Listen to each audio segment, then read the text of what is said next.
Hello, I am Pankaj Sharma from PM Expert. In this lesson, we will learn the basics of a team charter in project management using simple examples and visuals. Think of a team charter like a sports team plan.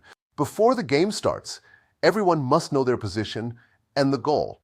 Here is a quick sports style analogy. Why do we need a team charter? It prevents confusion by setting goals, defining roles, and setting rules.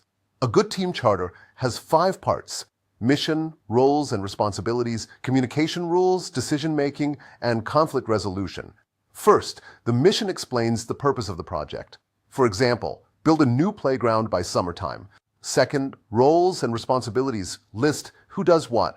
Third, communication rules describe when and how the team talks. Fourth, decision-making explains how the team chooses ideas.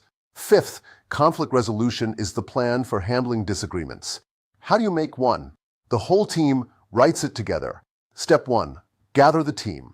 Step 2, brainstorm goals and rules. Step 3, write it down. Step 4, sign it together. Here is a quick summary table. Each part answers a clear question, so the team knows exactly how to work together. A team charter keeps everyone on the same page and gives the project a much better chance of success. Thanks for learning with me.